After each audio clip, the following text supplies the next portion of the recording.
Bonjour monsieur Languide. Bonjour, comment vas-tu? Ça va très bien et toi? Bien. Content de te voir. Ah heureux? Superbe. Belle maison en tout cas. Belle voiture. Tu le penses vraiment? Ah, je trouve particulièrement l'arrière. Enfin, moi je préfère l'arrière que l'avant, mais je trouve que c'est original, ça change un peu de ce qu'on voit comme dessin. Ah, c'est vrai que c'est pour ça. Ça me rappelle un peu Bah ouais, c'est pour ça que. la mienne. Ah, c'est vrai que la tienne est pas mal non plus. Hein. Bah pour l'époque, Une Volvo 480 ES. Ouais, Tu vois un peu l'analogie entre les deux voitures? je vois un peu l'analogie effectivement, parce que ce sont deux coupés, et c'est vrai, originaux, avec un dessin original, donc sympathique. Ça change un petit peu de ce qu'on trouve sur le marché. Alors ta voiture, je crois que c'est une Volvo 1.7 litre, une 480 ES 1.7 litre qui fait 107 chevaux, c'est ça, ouais? Ouais, de 490. 1990. Ouais. Ouais. Celle-là, c'est une 1.6 donc un peu moins, une cylindrée un peu inférieure, mais elle fait 115 chevaux. Par contre, je pense qu'en termes de poids, je crois que la tienne est quand même vachement avantagée au rapport poids-puissance. Alors elle doit effectivement être un peu plus légère, mais par contre il doit sûrement pas y avoir l'ABS ou l'airbag, Ah, t'as pas l'ABS toi? ou toutes les installations modernes qui sont apparues depuis une dizaine d'années que je n'ai pas sur cette voiture qui est de 90. Donc effectivement, elle est un petit peu plus lourde, mais à essayer, au contraire. crois que la- Patient, même si c'est sous la pluie, avec un temps un petit peu décevant, ça va permettre de tester justement la qualité du freinage et puis de la tenue de route. Bon bah écoute, je te propose avant de prendre le volant de cette superbe Mégane 2 de regarder un peu ta voiture en détail.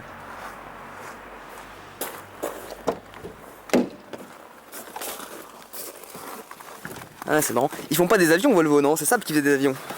Je sais pas s'ils faisaient des avions, mais effectivement, Parce que là ça ouais ressemble un c'est. petit peu à un... Il y a un peu Même si on l'univers. peut retirer des éléments, effectivement. Mais avec un ordinateur de bord déjà pour l'époque. Ouais, montre-nous un peu ça. Et effectivement, C'est quoi ce bruit? c'est l'antenne.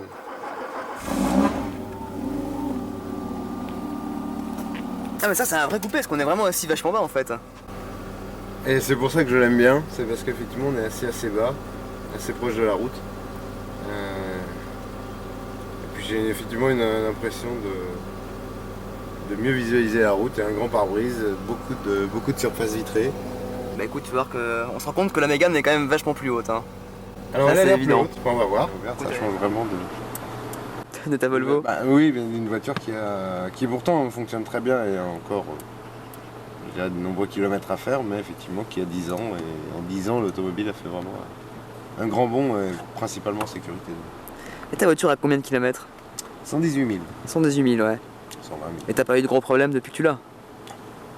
Non. Vraiment une voiture sans souci.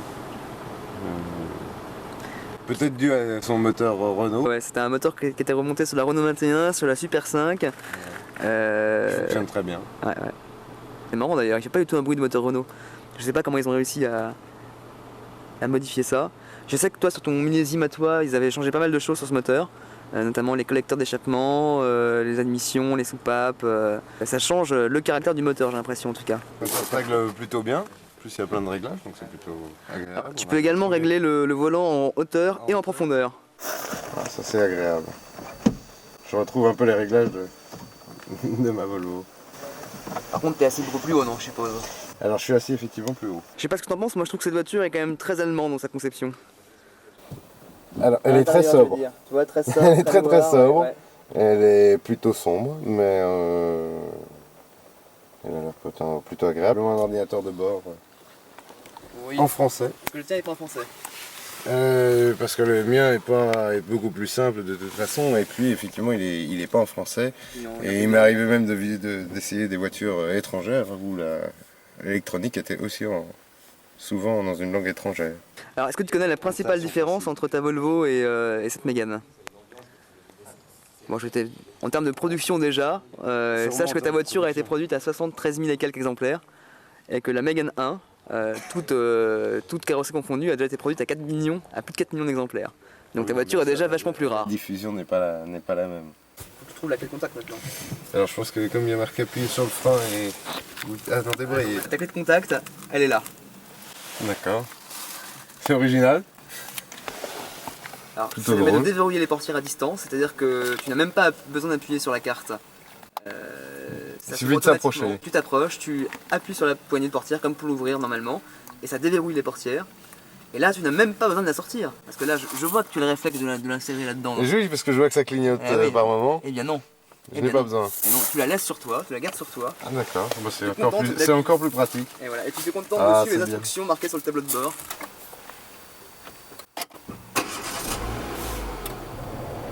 C'est amusant. Plus amusant que de tourner une clé en tout cas. C'est un peu ambiance course. Hein. Ça fait penser soit à la course, soit à l'aviation, effectivement, c'est assez drôle. Et on parle encore d'aviation parce que ta voiture, effectivement, elle est vraiment construite à l'intérieur comme une sorte d'avion de chasse. Un vieil avion de chasse, mais un avion de chasse quand même. Est-ce que tu as remarqué un petit détail dans cette voiture qui ressemble également, qui reprend un principe d'aviation? Cherche bien. Je pense que c'est plutôt le frein à main. Ouais, voilà, ouais. Effectivement, qui fait penser au frein de parking des vieux bombardiers ou même des Airbus actuels. Il y a d'autres systèmes vachement innovants comme la trappe à carburant sans bouchon en fait.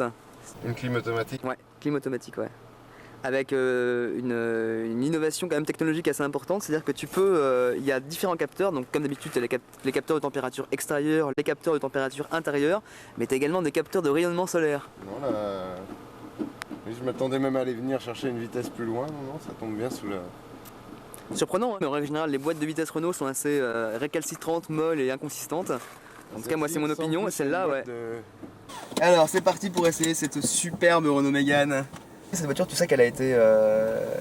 Ah, j'ai appris, oui, qu'elle avait eu plusieurs étoiles. 5 étoiles au test Euro NCAP.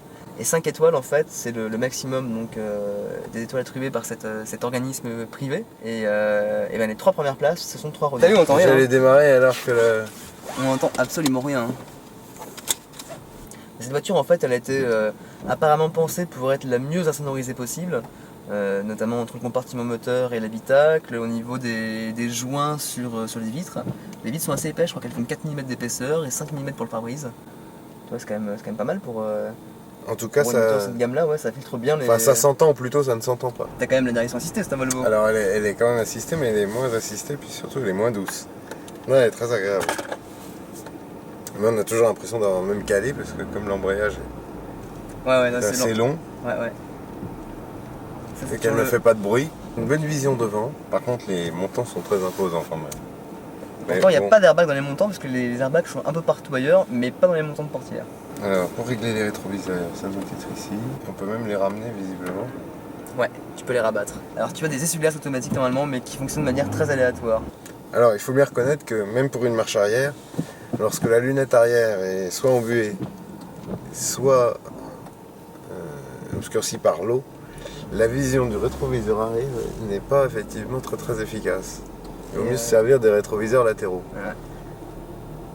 C'est peut-être le prix à payer pour avoir une lunette arrière, une lunette arrière avec inclinée, telle qu'elle est.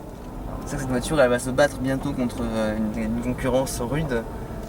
Il y a ça qu'il y a notamment la 307 donc, qui est sortie depuis quelques temps déjà. Il y a la Ford Focus, mais c'est que BMW prépare également une future petite voiture qui sera de la même taille que celle-là. Oui, mais c'est toujours les coûts d'entretien des véhicules outre-Rhin qui me font peur. Et les voitures suédoises, non, c'est pas trop cher à entretenir? Semble-t-il moins, et puis surtout, elles sont réparables dans pratiquement l'ensemble du réseau Renault, dans la mesure où toute la partie mécanique est similaire, donc effectivement plus abordable que de passer effectivement par les concessionnaires qui, je comprends, ont des impératifs économiques, mais les automobilistes en ont et ne sont pas des moindres. Parce que mis à part l'entretien du véhicule, il faut quand même y rajouter l'assurance, le carburant, les pièces détachées, le consommable.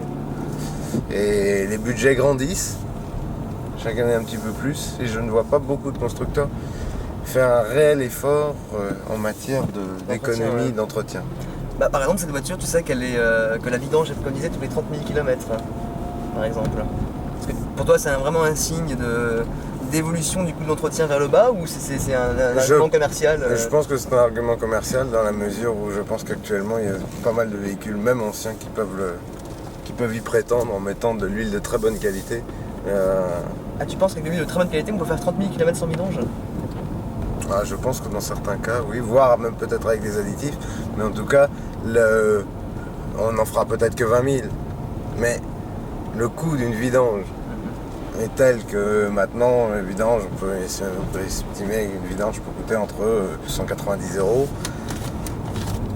jusqu'à 300 €. J'aimerais bien voir une baisse réelle des charges véhicules qui soit inférieure à 1000 francs par mois. Je comprends aussi que la technologie coûte plus cher, bien sûr. Simplement, il y a un coût d'échelle qui diminue. Je pense que les pièces sont assez similaires avec d'autres Mégane de la gamme, donc pas de pièces spécifiques, donc pas normalement un coût augmenté. Oui. Le remplacement des bougies du filtre à air est préconisé tous les 60 000 km.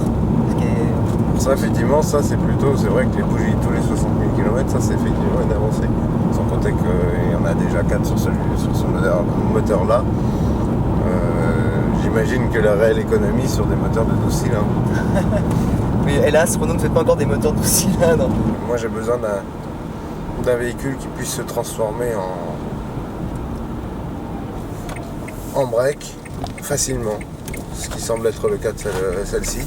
On le vérifiera tout à l'heure pour voir si effectivement tu retrouves la même modularité que dans ta Volvo. Elles ont ce point similaire, c'est d'avoir effectivement beaucoup d'innovations, qu'elles soient tant en matière d'architecture que de technologie.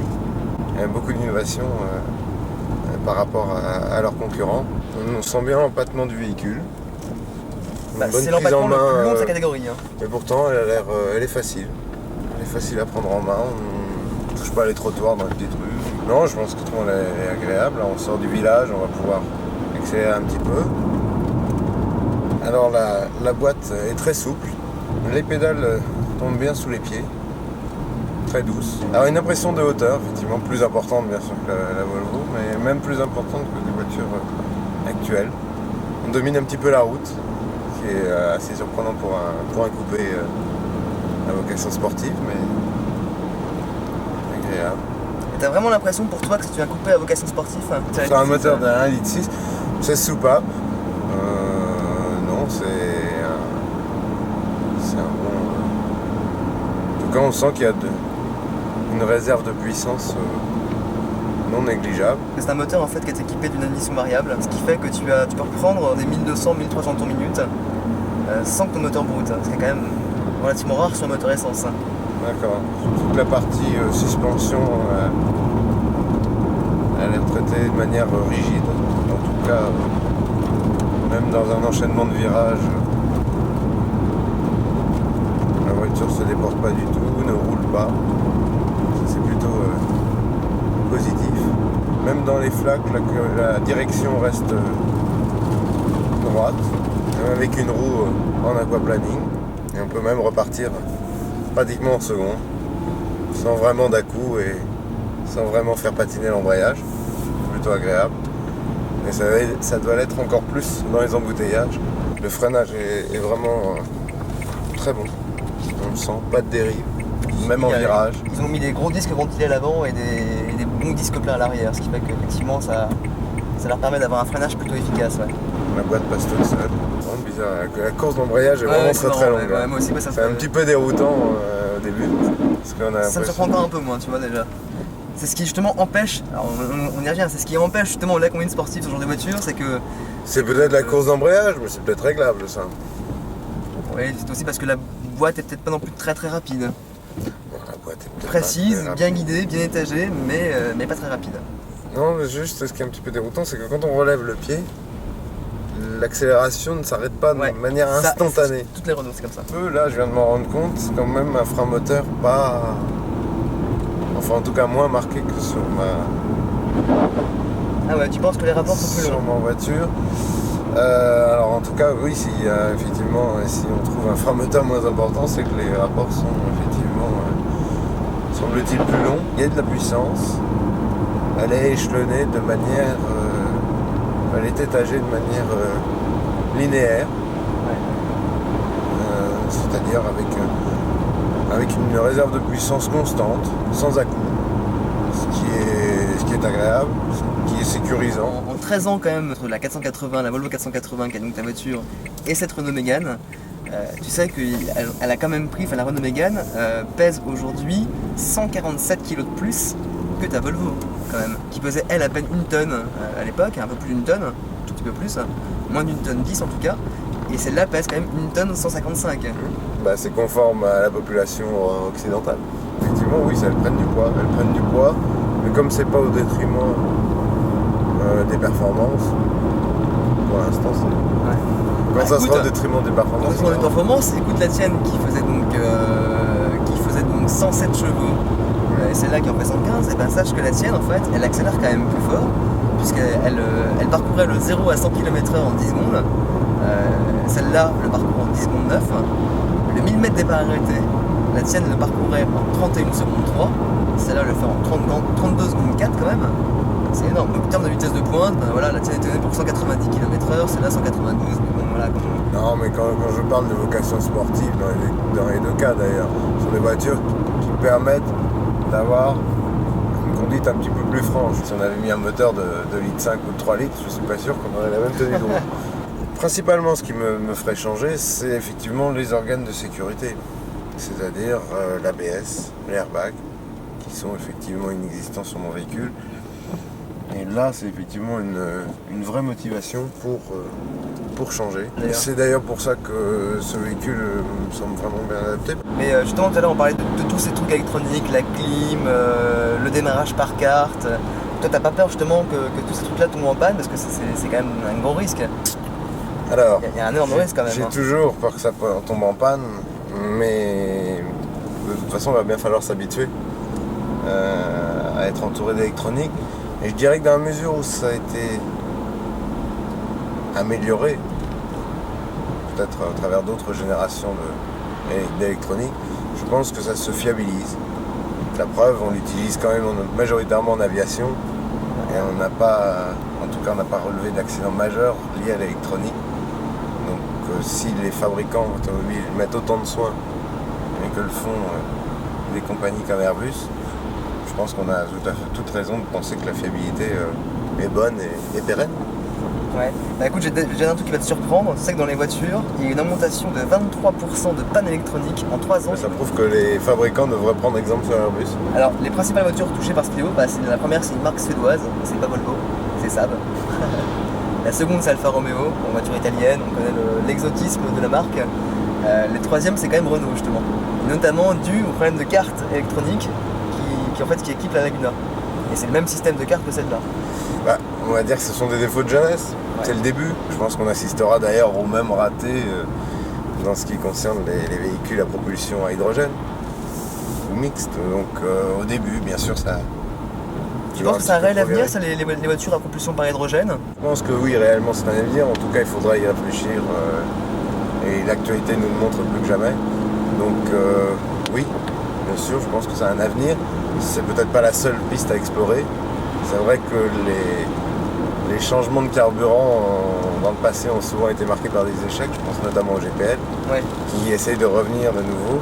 Je pense que c'est en partie par un manque d'intérêt des pétroliers. Mais si effectivement la seule solution devient, en tout cas une des solutions retenues devient l'hydrogène, je ne doute pas un seul instant que les pétroliers s'y mettront. On sait que les véhicules sont devenus plus complexes, plus sûrs, c'est vrai, mais plus complexes, plus difficiles à entretenir, ou en tout cas plus techniques. Alors c'est vrai que Renault dans ce domaine est assez précurseur. Eh ben, tu vas repartir avec ma voiture. Je la garde. Non, très agréable, je la garde. Par contre, je devrais m'en expliquer auprès de Monsieur Renault, mais ça, par contre, je m'en arrange après. Tu peux lui... Je vais leur dire que je Tu leur peux lui échange amener un véhicule qui a fait partie de leur patrimoine quelque leur part. patrimoine, par certains côtés. Voilà, je vous échange votre banale Renault Mégane contre une très très rare Volvo Coupé 480 ES. Ça va leur faire très très plaisir, je le sens. Alors, le coffre maintenant. Monsieur Guide, d'abord faut trouver l'ouverture. Pas pratique, hein. C'est un bouton pneumatique, c'est marrant. Alors, C'est plus grand que la Volvo. Le seuil de coffre est plutôt plus bas que la moyenne. et je sais pas, la découpe du haillon, non, ça te choque pas? Cette partie-là me choque pas. Bah non, c'est la condition d'avoir aussi une forme originale de l'autre côté. Tu le trouves accessible, toi? Je le trouve plutôt accessible. On y retrouverait même en arrière un peu de Beetle comme ça. De Beetle. Ouais, éventuellement un peu, ouais, c'est vrai. Un peu ce bio-design. Et pourtant, c'est une voiture qui se veut justement très novatrice, et le bio-design, ça date un peu quand même. C'est un peu années 90, ça. Il y a un effet de mode. Pour l'habitabilité des places arrière, on va déjà essayer de trouver le système, mais il a l'air assez simple pour rabattre. Enfin, un système qui tombe sous la main. Alors, est-ce que le passager qui est derrière moi peut-être? Oui, mais alors, je suis bien mais juste. Ça donne quoi? Là où je pense qu'effectivement, peut-être que les places arrière de la Volvo sont plus confortables. Ouais, peut-être. Parce que par leur dossier inclinable. Sinon, globalement, on a de la place. On a de la place, on a une bonne hauteur sous pavillon. Une vision, bon, certes, qui ne s'ouvre pas. Enfin, ça, je suis habitué. Mais sinon, bon, faut pas dépasser les 1m80 pour être à l'arrière quand même. Surtout si le conducteur fait 1m80. Ouais.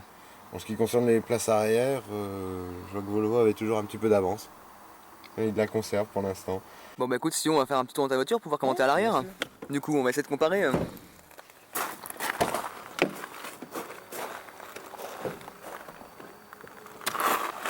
Lorsque je me mets... Alors ça marche comment ton système là? Ah oui, c'était une... d'accord. Faut appuyer là-dessus, ouais. D'accord. Ouais. Je Voilà, suis pareil, à ma hein. position de conduite d'1m80 et j'ai quand même plus de place. Ah effectivement, là, le bras de ceinture, là, ouais, on voit bien qu'il peut gêner, ouais. Effectivement. Mais j'ai quand même plus de place. Si je veux, je peux quand même... Effectivement, ça fait plus fauteuil, fauteuil de salon, ouais. Voilà. Est-ce qu'on peut les régler à l'arrière? Et on peut, Ah mais c'est carrément un confort de carpoolman en fait. avec de la place, un champ peut-être plus court ici pour sortir. Ah ouais, effectivement, ouais. Faut aller dans l'ergonomie un peu de choses près la même pour rentrer ou sortir. Effectivement. Et le coffre? Enfin, sauf s'il est rempli d'objets volumineux, encombrants que tu ne désires pas montrer. Le coffre, effectivement, bien rempli, j'aime la vision arrière. Surtout là, pour peut-être couper. Alors, le coffre arrière, si on étale ça, Ah oui, d'accord, effectivement. D'où le concept du... on a une bâche D'accord. qui vient se mettre en place. Tu me diras, c'est bien, moi qui suis le futur propriétaire de cette voiture. Voilà, oui, parce que comme on échange, moi Avec je garde la Mégane 2 et une Volvo et un baril de lessive et vous repartez avec.